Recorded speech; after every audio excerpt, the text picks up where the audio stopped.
points of my lecture today is that the cognizance of birth, education and contributions of SSB as a scientist, as a university teacher, as an institution builder, and a planner for national development in pre and post-independent India brings out the confluence of social reforms, evolution of higher education, yearning for independence, and necessity for self-reliance for our nation. So it's an intertwining of so many things continuously going on. And for me, this lecture is dedicated to Professor Rajesh Kochar, a science historian who passed away during the pandemic. Actually, he facilitated my learning the history of higher education in Punjab, as well as knowing more about Shanti Swarup Bhatnagar. So he made available to me 3 books that were published by NISTATS. And he had served as a director of NISTATS for 8 years, from 1999 to 2007. So one of the books is this one. Okay, this is a book, Life and Work of Shanti Swarup Bhatnagar. So this is a biography authored by Nora Richards, who was the director of the plays in which Shanti Swarup acted when he joined Dayal Singh College in Lahore. And Shanti Swarup dictated his biography to her in 1944. It was to be published in England, but it didn't happen. The biography eventually got published in 1948. And Rajesh Kochar had got this biography reprinted when he was the director of NISTATS. And when he did that, he inserted in it an essay, long essay titled SS Bhatnagar Life and Times. So I have stolen the title of today's lecture from that. So he also made available to me another book published by NISTATS during the birth centenary of Dr. Bhatnagar, and that is titled Bhatnagar on Science and Technology and Development. It was edited by V.V. Krishna, who wrote a long essay in it on Bhatnagar. Plus he collated all the speeches and the writings of Shanti Swarup Bhatnagar. Collated them, edited them, and this thing. I wasn't aware of this book at all. So during the birth centenary of Baba, I had got together all the speeches of Baba and few essays on Baba. These things were published by TIFR and the Indian Academy of Sciences, Bangalore, at my persuasion. Because I had read these speeches of Baba when I joined as a first year student in 1972. They used to lie in TIFR library, and they had been collated during the Silver Jubilee year of Baba. So, some 40 years down the line, I got them together and we published. So I made this book available to Rajesh Kochar. He didn't have a copy of it. And we started to talk about it. And it is clear that TIFR got going because Bhatnagar was behind him. Nehru comes much later. Initially it is Bhatnagar who is behind him. That is how the TIFR gets going. So we exchanged notes and decided that we should bring out another book on Bhatnagar. And this is reprinting the updated biography of Nora Richards' book by Anand Swarup Bhatnagar, son of Shanti Swarup Bhatnagar. He had done that in 1980s. Sort of, see, that book was 44, and Nagar had passed away 1st January 1955. So lots of material was not there. We put that together. So in that we inserted, Rajesh and I, 2 articles. Okay, one was CSR, TIFR and atomic energy, and second was genetics, Bhatnagar and Urdu poetry. So these 2 things were inserted, and during the Diamond Jubilee of UGC, we had this book reprinted on behalf of Punjab University and had the UGC chairman come and commemorate the Diamond Jubilee of UGC at Punjab University campus, and this lecture was webcast via the National Knowledge Network at that time. So So this is the background of my interest in this subject. So fine. Shantari Bhatnagar was born in Bhera. See, Bhera is a place where his father was not born. It's not a town that his father belonged to. His father was born in Panipat, to Munshi Pyarelal, and his mother was born in Sikandrabad. Okay, so his father's name was Prameshwari Sahai. So his mother's and mother's father's name was Munshi Pyarelal. So one of them was of Panipat, the other was from Sikandrabad. And they had a child married when they were 8 and 7 years of age. So Prameshwari Sahai completed his high school. And at 9 years after their marriage, he got her. And when he enrolled at the FC College Lahore, he went to stay with his uncle Munshi Nanlal in Lahore. And at that time, you know, Brahmo Samaj and Arya Samaj had a great influence in Lahore. And Prameshwari Sahai became a Brahman while he was an intermediate student. He completed his intermediate student, became a Brahmo, and his family disowned him. They disinherited him. Now he was in trouble. Very soon his father also passed away. So he had to make both ends meet. He couldn't stay in his uncle's house. He did odd tuitions here and there, in particular in the new DAV college, which had been established in 1889. So he completed his FA in 91. He had no job. He was still doing his BA, 92. So he left Lahore and went to Bhera, which was the hometown of Ruchiram Sahni, who had also become a Brahmo. And all these Brahmos in Lahore were patronized by Sardar Dayal Singh Majeethia, who was born in Banaras. And he was the grandson of a general of Banaras. His father, who was head of the artillery of Ranjit Singh's time, he had run away and come to the east. He was born here, but when his father passed away, he went back to Punjab. He grew up in Amritsar and Lahore. He was well educated. He went to Europe for a trip when he was 25 years of age. Came back and with a fervor that something has to be done to get the power back. So he comes under the influence of Brahmo. He meets Surendranath Banerjee. He also had a meeting with Swami Dayanand. Arya Samaj had been formed in 1875. Okay, and there was this, lots of Bengalis in Lahore already spreading the Brahmo Samaj.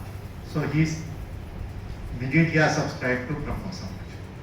And he decides to create an English newspaper with the help of Surendranath Banerjee. They buy a printing press, import a Bengali editor for the Tribune.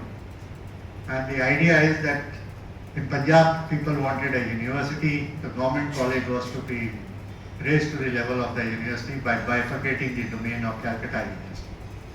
And in that, they wanted the university to be an Oriental university, where stress will be on the languages, culture, teaching will be in vernacular. And in Dayal Singh Majeethia did not think that was the right way, but that will not get the power back into the hands of total people. So he wanted modern science, access to modern science, and he also realized that after all, East India Company was a trading company. So he wanted the young people should bridge the gap between scientists and technologists of the West and the Indian business community to bridge the gap between them and the traders from the Europe. So two things he did. One was starting a newspaper, English newspaper, and the second was getting people together to start a Punjab National Bank. So this is his foresight. Okay, and he had created a school in Lahore, and another school was created at Bhera by relatives of Ruchiram Sani, Kriparam Sani mainly. So in these two schools, children of Arya Samajist and Brahmo Samajist could gain admission. Arya Samaj, of course, had started the DAV school movement from 1886 onwards. So with the same set of kids studying together in the intermediate class, namely Gurudat Vidyarthi, Ruchi Ram Sani, Lala Lajpat Rai, and Hansraj, later on Mahatma Hansraj.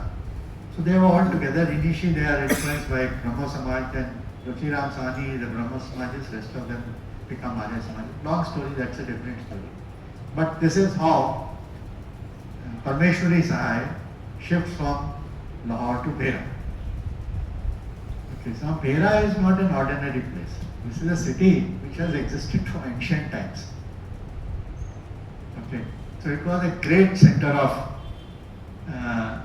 learning. So I will tell you more about it.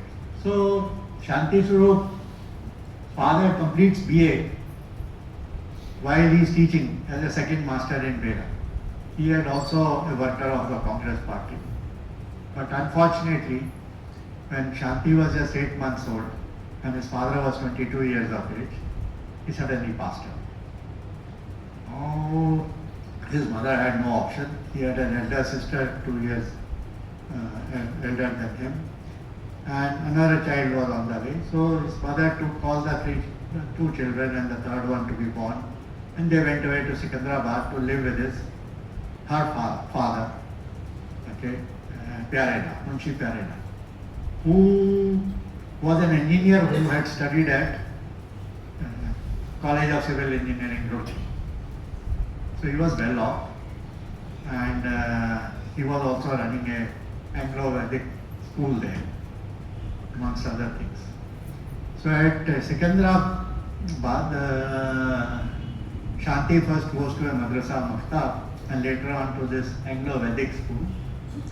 Okay, and in the house was an attic, and which had huge collection of books in Urdu and Persian, which belonged to his uncle.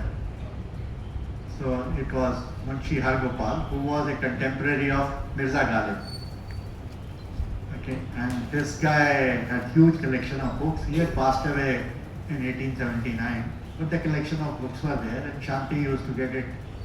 He read all those since he had learnt to read the Urdu script and Persian. So he self-educated himself. So his maternal grandfather was an engineer, so he had access to all those things. So he's very skilled with his hands and skillful with his use of language and mind and so on. So this is how this is. So when he was a teenage, his father had a friend, Raghunath Sahib, who had travelled from Panipat to Lahore with him. While Shanti enrolled in FC College, which was the former Christian college, the Raghunath Sahib had enrolled in government college. But after doing intermediate, he moved away to Delhi St. Stephen's College to do his BA. And the two friends sort of lost contact with each other after the passing away of Parmeshwari Sahib. So, in some marriage which was performed at Panipat, the two families, the Parmeshwari Sahib's family and Raghunath Sahib's family were together, and that is how Shanti gets discovered by Raghunath Sahib, and he takes him to Lahore. He was earlier teaching in a Batala mission school, but he had later on moved to the Lahore, and he had become the principal of Dayal Singh College, Dayal Singh School. Dayal Singh passed away in 1898. So he left his will, so there was a trust. So with that trust, a school was created. Union Academy was elevated to Dayal Singh High School. And Raghunath Sahib was the first headmaster of that school. So he took him away. He took him away from Secunderabad to Lahore. So now Shanti is to now study at Lahore. He has his schooling up to his education up to the masters in chemistry at Lahore. Okay, from then onwards.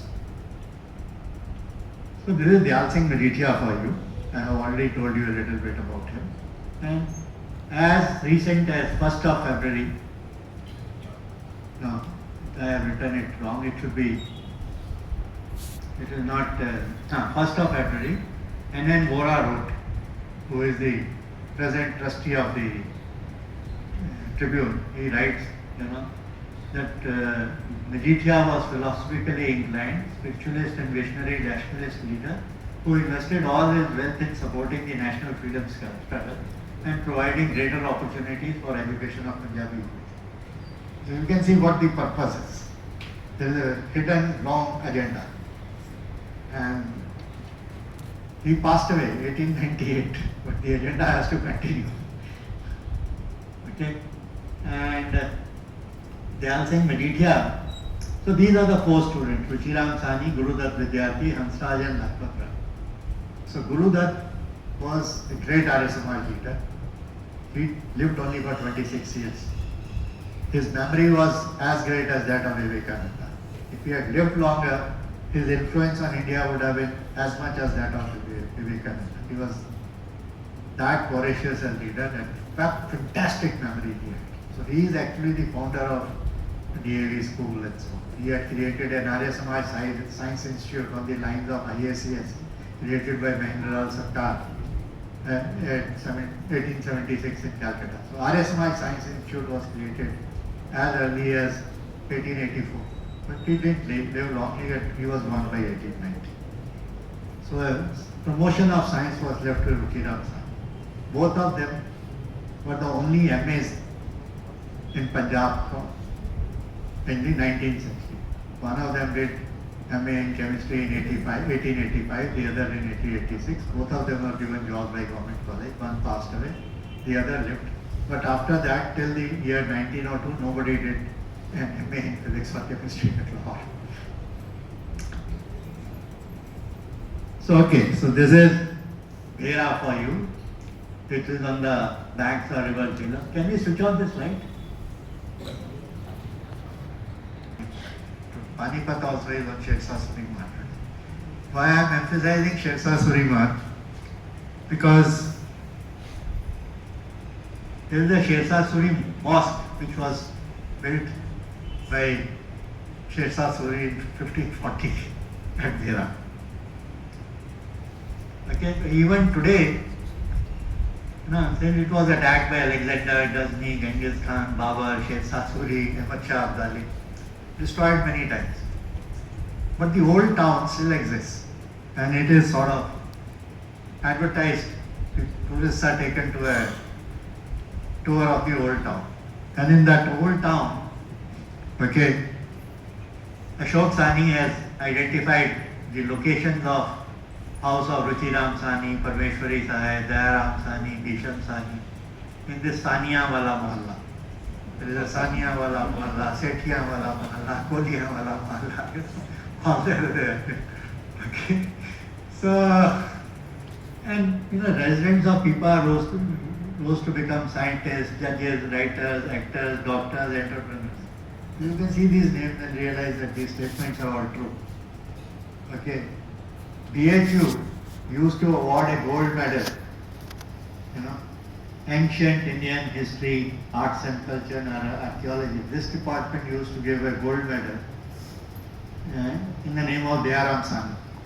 Dayaram Sani was the first Indian to be the Director General of Archaeology, even before independence. Okay. So all very fascinating things. Okay, this is.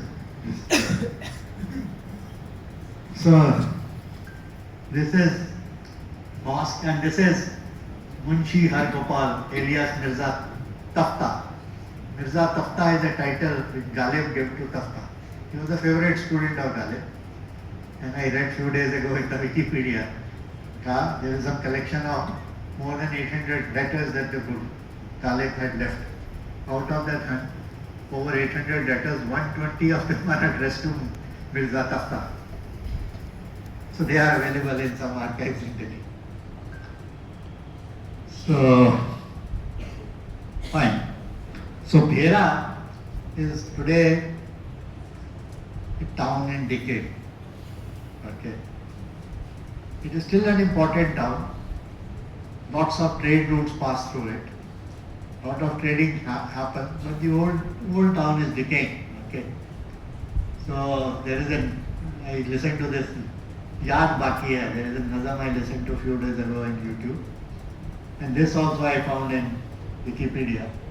Bhera Fullada Sera, Full Gai Murja, Bhera Raklai Khuda. This is the state of Bhera today.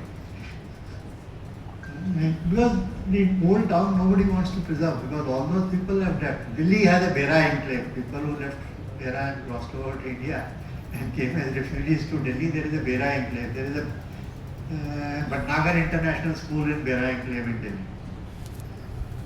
I don't know whether BHU can take initiative to preserve some things related to Shanti Swarup Bhatnagar.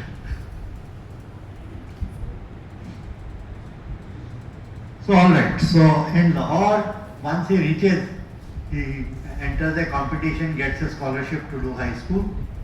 He completes high school in 1911, and during high school student, he had published a letter sent to leader in Allahabad, where he suggested the use of molasses and carbon matter under pressure. If you heat it, you can get carbon needed for carbon electrode batteries. So this is accomplishments as a school kid. And it is in school only he starts to learn Sanskrit. He didn't know Sanskrit as well. Okay. So then intermediate, he sent this paper, Fermentation Phenomena of this Anar to Roshni. There was a science magazine published by the medical students of Lahore. And he was very talented. Okay, so the first principal of Jal Singh College, where he enrolled, Mr. Valinkar, he wrote in 1950 that if he is given opportunities to develop his talents, he will do remarkable work in science and will thus be in a position to render high service to this country. This is wrote in 1950, he's still there. And this he wrote because after he had left Lahore and gone to Hyderabad as an inspector of schools. So somebody found it out and it is quoted in that year's Bhatnagar. Fine. So, BSc from Forman Christian College, and he is failed in the BSc. He fails in chemistry in BSc. Long story. Okay. So he had to spend one extra year, and he got physics honors in physics for BSc, but he returns and enrolls himself for chemistry in the masters. But by that time he had lost his scholarship. So how to make both ends meet? He does odd tuition in all the colleges, and he is a private student in Government College Lahore, where he is taught by Dunicliffe, Baba Kartar Singh, and Pilston. And since he used to help FC College in the lab, he became an excellent experimentalist, okay, under the supervision of J.M. Benade and Carter Spears. Benade was a physics teacher in FC College, and he had done PhD under K.T. Compton, brother of H. Compton, who was a professor of physics at Princeton. Carter Spear also had graduated in chemistry from Princeton and come to Lahore to this missionary college, okay, where he initiated the teaching in technical chemistry. So before Bhatnagar goes from BHU to this technical chemistry was already nucleated in Lahore by Carter Spears. And Carter Spears had taught Bhatnagar when he was a BSc and Master MSc student. So anyway, he gets his MSc and his thesis is titled "The Effect of Absorbed Gases on the Surface Tension of Water." Okay. So this topic was with him before he goes to this. And he actually wanted to go to America. And Ruchiram Sani arranges a scholarship for him from the Dayal Singh Majeethia Trust. Majeethia was gone in 1898. Ruchiram Sani has retired from Government College in 1980.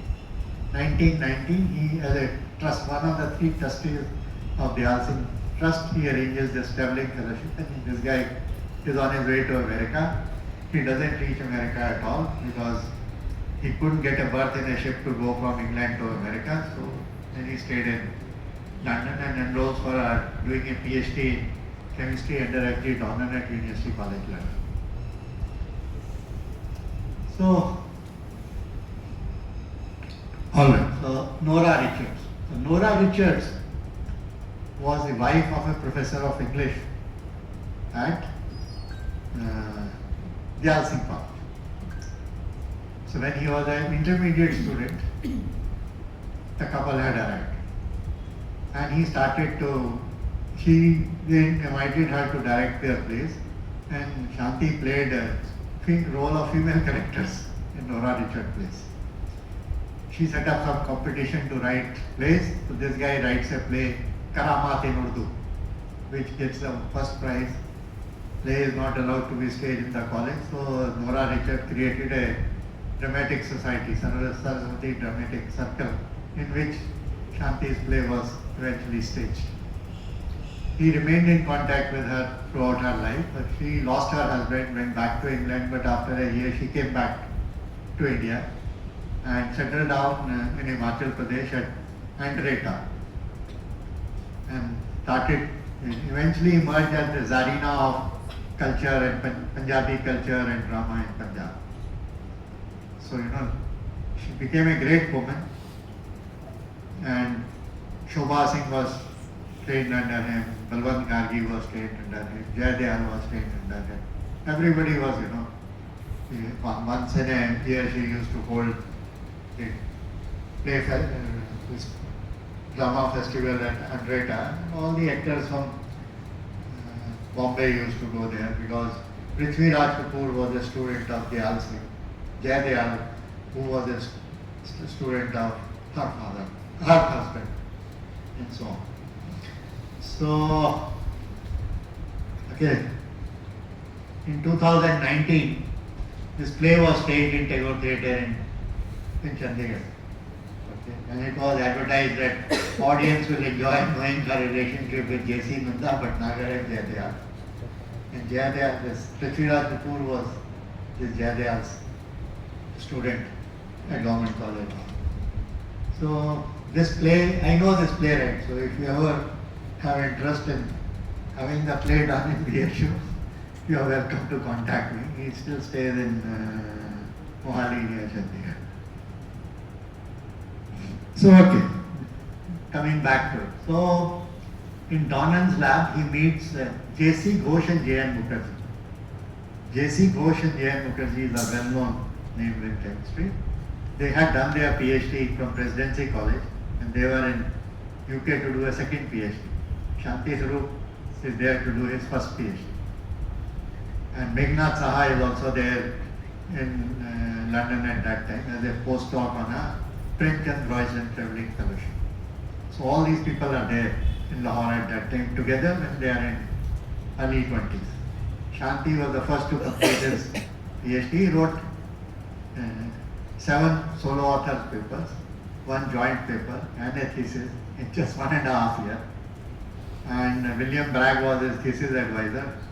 He was his thesis examiner who said he should be given a DSc degree instead of a PhD degree. That is how he had a DSc from University of London. Prior to him, one more person from India had got the DSc degree directly. That was N.R. Dhar from Allahabad University. His wife was Sheila Dhar and there is an institute in Allahabad. So Shanti was the second person who got the DSc directly. In India, of course, Meghnad Saha had got the DSc because Meghnad Saha also wrote 9 papers in just 1.5 years while teaching in the postgraduate science college. His one paper was jointly written with S.N. Bose, but the rest of them were single author. So, and Bhatnagar and Meghnad Saha, they both traveled to Germany. That's again a long story. And they went to meet Nance, who won the Nobel Prize in Chemistry a year later. And Bhatnagar also had a 5-year travelling fellowship given to him because he was writing papers so prolifically. So he had this £250 scholarship annual grant for 5 years to roam around. But he doesn't stay there long enough. Within 2 years, he was back in India because Mahamanaji was looking for a chemistry professor on the lines of what C.V. Raman was at Calcutta as a physics professor. So Shanti was inducted as a research professor at BHU at the recommendation of P.C. Ray, J.C. Bose and C.V. Raman. This story must be well known to all of you. So this is Ruchiram Sani, which I have already introduced you to with Ruchiram Sani. Okay, and these are the papers that Shanti wrote, okay, in 1.5 years, which got him the DS.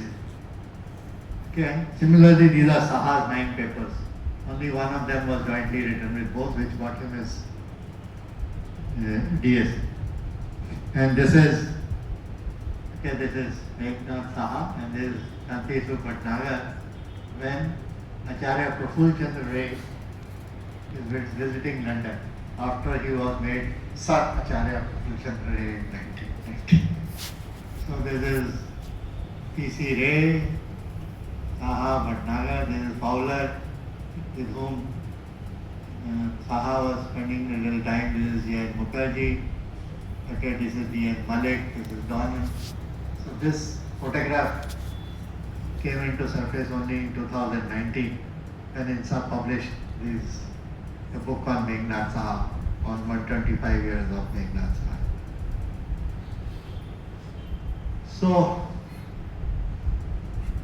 So when SSB accepted Mahamana's offer, he had 5 more offers.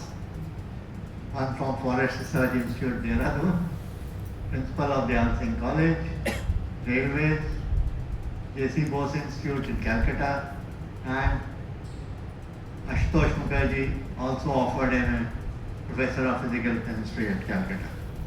But he joined BHU. Okay. He had also abandoned his travelling fellowship. And in BHU, the first person who collaborated was geologist K.K. Mathur. And Mathur was a very celebrated geologist of India. So these are the papers that SSB wrote. Okay. So in about 6 years, he wrote 25 papers. Okay. And while he was at Hare, 3 persons had got their PhD with him.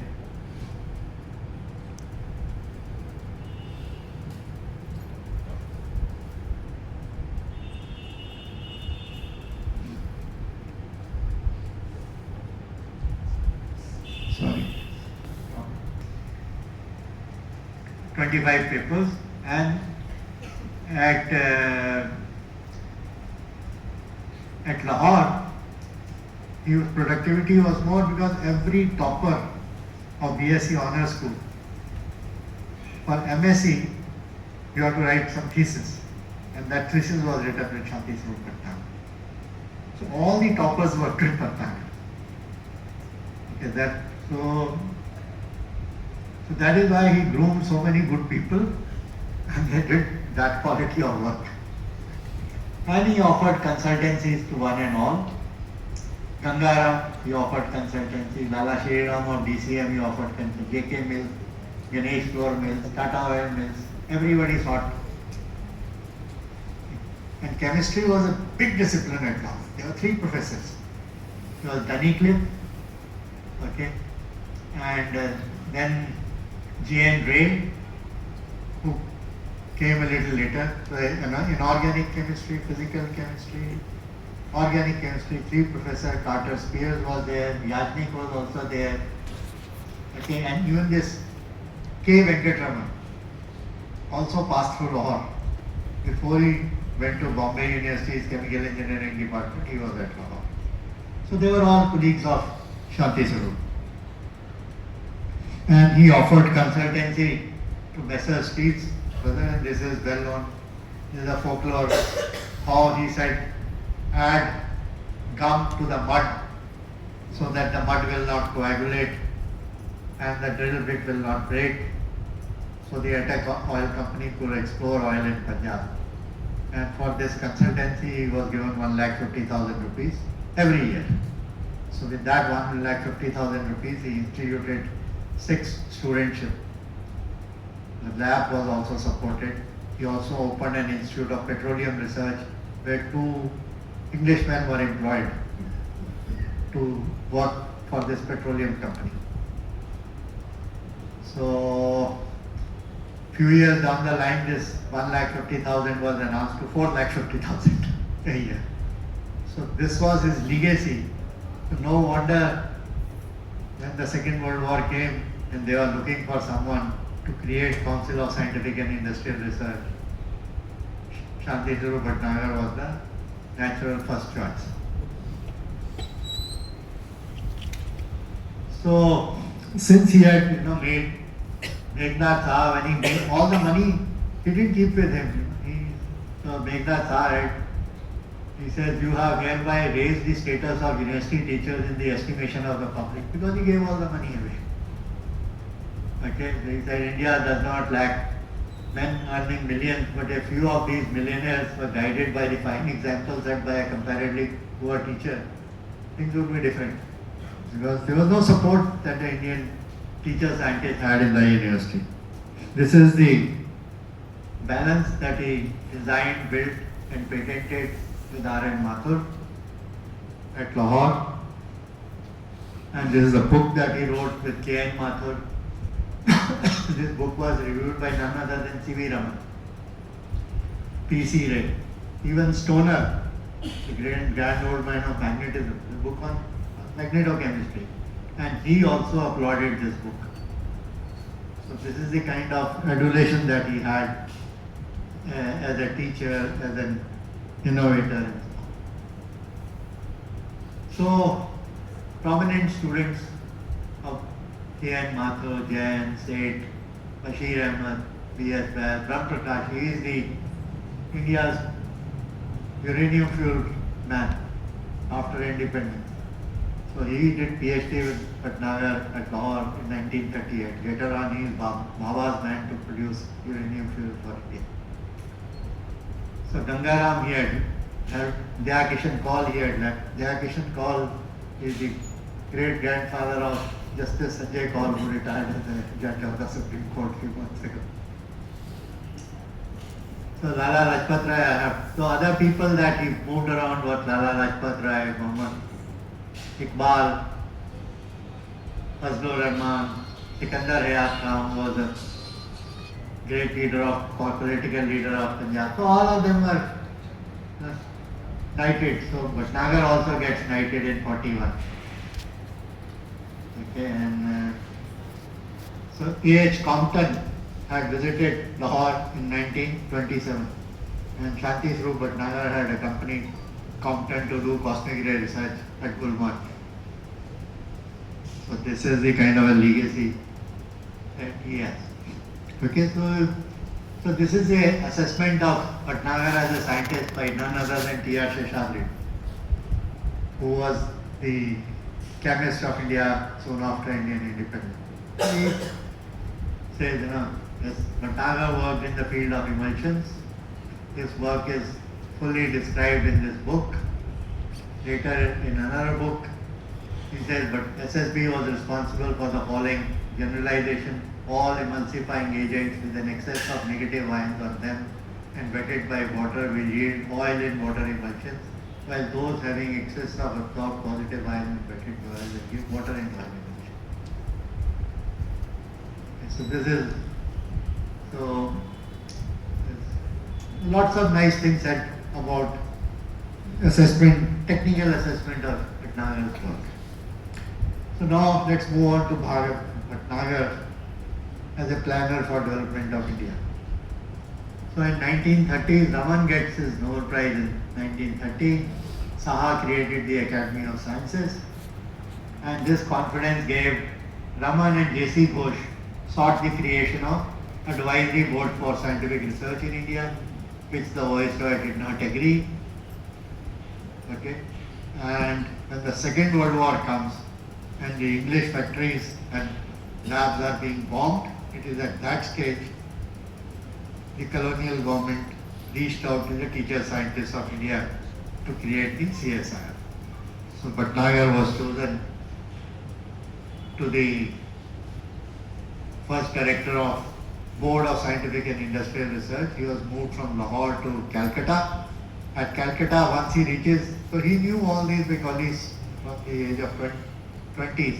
So he got together with them. They had only 5 lakh rupees to distribute amongst themselves to work for the war efforts of the British. And they did deliver with 5 lakh. Lots of import substitution and lots of things that the army needed, they provided. So it is in that background. And yes, the board was initially created for a 2 years period. So within that 2 years period, Shanti gave the plans for having 5 national labs in India. So in Calcutta, he was working in a government test house, which was a kind of a measurement lab, precursor of what the NPL would eventually do. So he proposes that there should be physics lab should be separate from the chemistry lab. Initially, the physics lab was to be in Calcutta, but the Japanese reached Burma and they threatened to drop bombs on Calcutta as well. That is how that physics lab was shifted from Calcutta to Delhi, and that is how the National Physical Laboratory eventually comes out in Delhi. So Bhatnagar also moves from Calcutta to Delhi University campus, and this CSIR, after it is created on 26th of September 1942, has its office in Delhi University campus. So if you go to chemistry department of Delhi University, even today it says Honorary Professor Bhatnagar there. So anyway, so moving on, 43. Now the mastermind of all these development efforts in India is Meghnad Saha. He is the guy who created the Science Academy. He is the guy who started this General Science and Culture, and he used to write all these things, goading everybody, do this, do that. What India needs is this, what India needs is that, how flood should be controlled. He was the advisor to Subhash Bose because Bose was a few years younger to him in Presidency College. He was advisor to Jawaharlal Nehru because of his contacts at Allahabad. So the planning committee of Congress was created by Bose at Meghnad Saha's initiative, and Saha got Nehru to chair that committee. So there is a lot of background to it. But in 1943, Saha gets all the scientists in India together to plan for organization of scientific research in India after the Second World War. So these people get together for 2 days, make all sorts of presentation and pass a resolution. India must have a National Research Council. National Research Council should do this.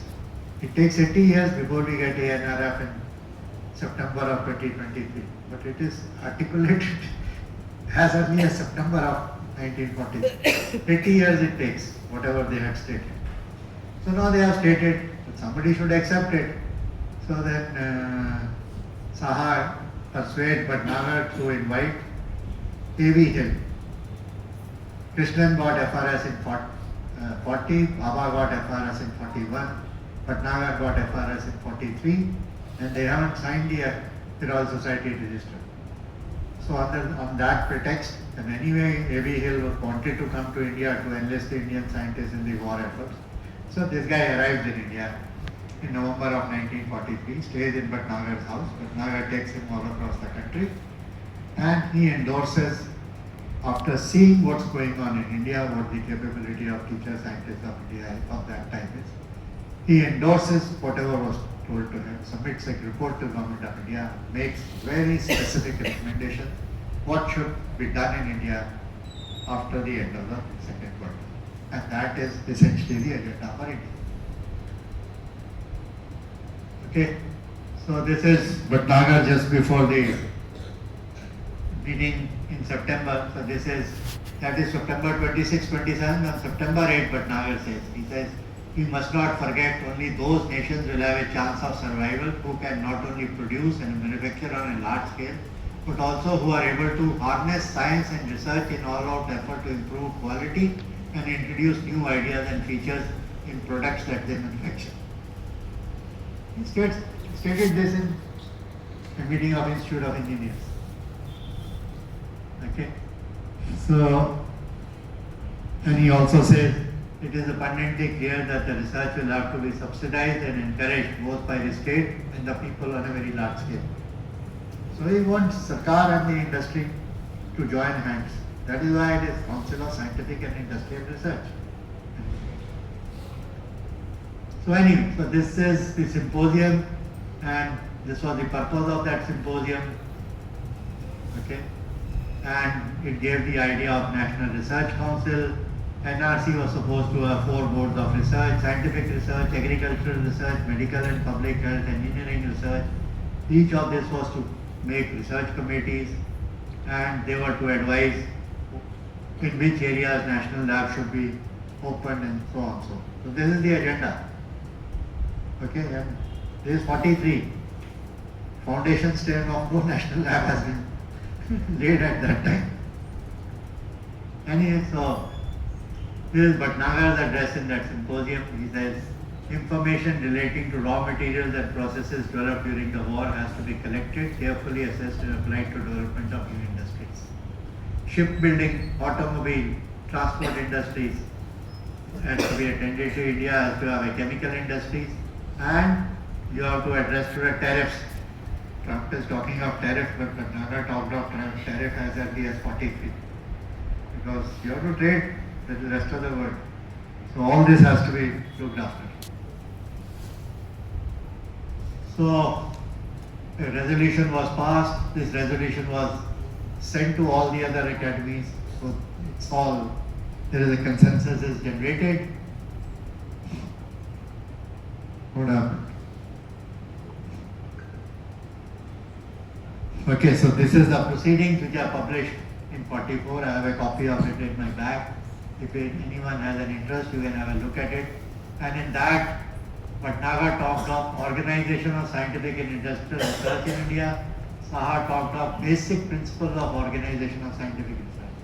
And Baba talked about allocation of scientific research in the universities. So everything has been discussed and documented. Once it is documented, then maybe he has to just compile these things. So he puts a report which has 24 chapters, and he makes all these key recommendations. Okay? Overseas fellowship scheme, aims like institution, monitor population data. Agriculture in India is most important industry. Okay, water, power, all things are addressed. IIT like institution should be there in India. So everything is there. Okay. It even says, reduce the gap in salaries of civil servants and researchers to attract the best minds for research. Provide financial assistance to National Institute of Science, which you all into ITSA. Support universities as scientific education is the fundamental basis of scientific process. And on October 24, 44, A.V. Hill stated, disaster lies ahead if India's industrial development and national welfare are not immediately attended to. And Bhatnagar said there is no doubt that the short stay of a scientist has produced many lasting effects on the Indo-British cooperation that have goodwill missions of politicians. So this is A.V. Hill for you. He was actually a mathematician, turned into a physiologist, wins the Nobel Prize in Physiology, becomes a great organizer of research. Jews, when they had to be smuggled out of Germany, he gets hundreds of them out of Germany. So he was a member of parliament from Cambridge. When he visited India, he was secretary of the Royal Society. So everything he was.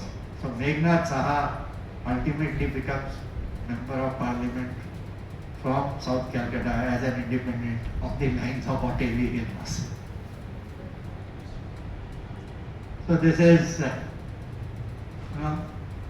Bhatnagar, Saha going to US because A.V. Hill dispatches them to see what is happening in America as well. India is a large country, just England is not enough as a model. So after the war, Tata Birla plan was released in 44. So there was a Sargent committee report how to reorganize education in India. First education policy was Wood's Dispatch, 1854. Second education policy of India was the Indian Universities Act, brought in by Curzon. Third education policy of India is the Sargent Committee report. This is all pre-independent India. So the Sargent Committee gives everything that Bhatnagar tries to implement and Kothari implements after the UGC gets created. So this is a committee for IITs, or a committee which recommends how the public health should be looked after, how to go about creating All India Institute of Medical Sciences in Delhi. Minerals policy came in Bhatnagar and Wadia collaboration. After independence, Bhatnagar is the first Secretary Higher Education. He succeeds Sargent. He was member of the Sargent Committee as well. So then there is a Education Commission chaired by Radhakrishnan. UGC is created in November of 53 and Bhatnagar is the first chairperson. UGC gets passed in 56. So these are the 5 national labs. You can see one is December 45, November 46, November 46, January 47, April 47. All this happens after the war.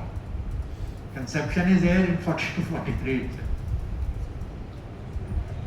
So this is Bhatnagar with Sardar Patel, Rajgopalachari, Nehru and Krishnan. This is Bhatnagar with again Sardar Patel and Shyama Prasad Mukherjee. Shyama Prasad Mukherjee was his first minister. He was a member of National Cabinet and he was in charge of civil supplies, industries and supply. The second minister was Azad, and whom Bhatnagar had known since 42. So he had this personal contact with all the top political leaders of India. Okay, this is Bhatnagar like this. And Bhatnagar was, as I told you, secretary. He was member of the Atomic Energy Commission 48, first chairman of UGC. And first act of Bhatnagar as UGC chairman was increase the salaries of all college teachers and university teachers by 25%. And he didn't do anything big because there was no uniformity of salaries. So the salaries in Lahore had been increased by 25% before the independence. So 5 years down the line, he had no hesitation in increasing the salaries of everyone else to bring them on par with the salaries paid to teachers at Lahore before independence. And Radhakrishnan had already said university teachers should be helped to live in comfort if a teacher is to devote to teaching, learning and research.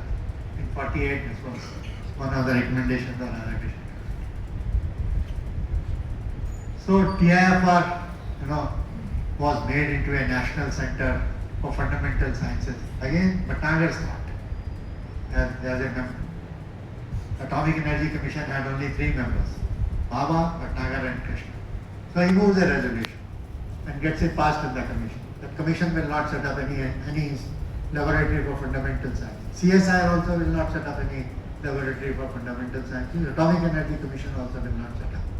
So this Baba's TIFR will be the National Center for Fundamental Sciences, which is today nuclear science, mathematics, biology, radio astronomy, blah, blah.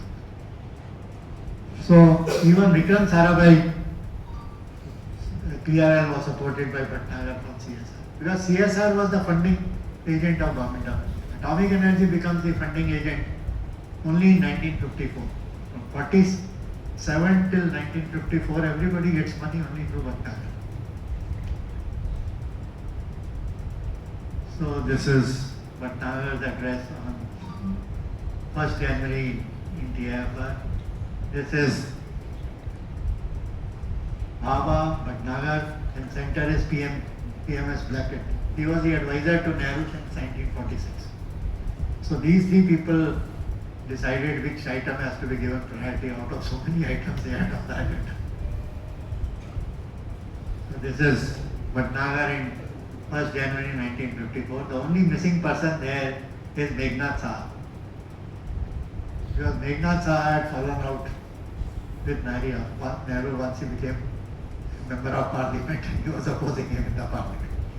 So 1954, when Padma Awards are instituted, S.N. Bose is a C.V. Raman is Bharat Ratna. S.N. Bose is Padma Vibhushan. And Baba, Bhatnagar, Mahanalavis, they are Padma Bhushans. And Meghna Sai is completely left out. So this is 26 January 1954. By next year, Bhatnagar was born on 1st January 55 and Saha passed away February of 56. So both of them are gone. So now, who replaces them in Delhi? This J.C. Ghosh, who was with them in Calcutta, then this thing. He was director of, he had replaced C.V. Raman as director of Indian Institute of Science. He was the first founder of the IIT Kharagpur. He was VC of Calcutta University as well. So he is brought in to help Nehru.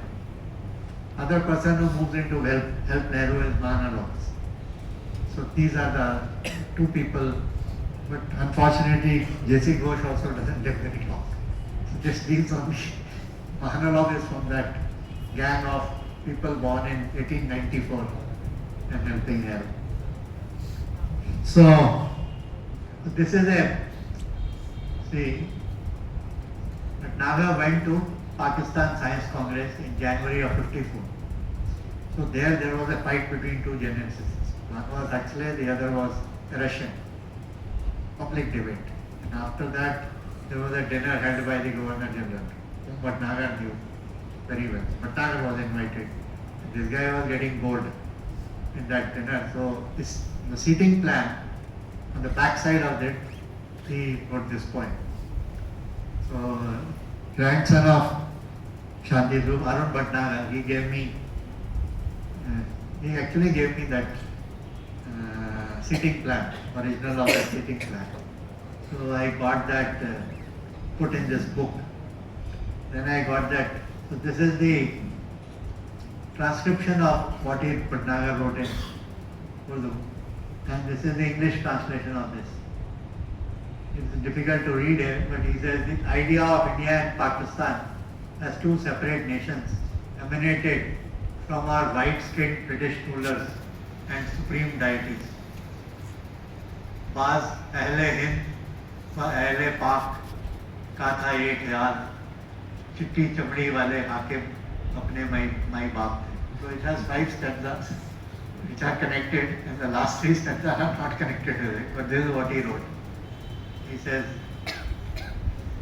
creating in his colors 2 separate nations, India and Pakistan, would only mean Abdul's illusion, not an act of general fulfillment.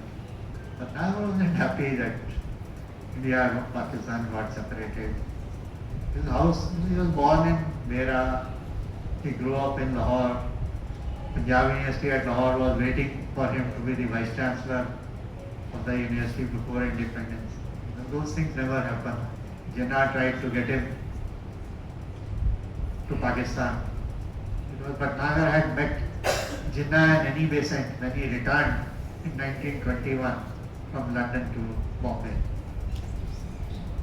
They were in the same plane, same ship.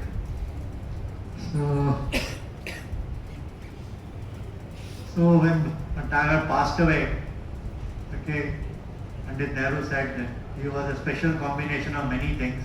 Added to it was a tremendous energy with an enthusiasm to achieve things. We want many more scientists like him if we are to go ahead and solve our problems.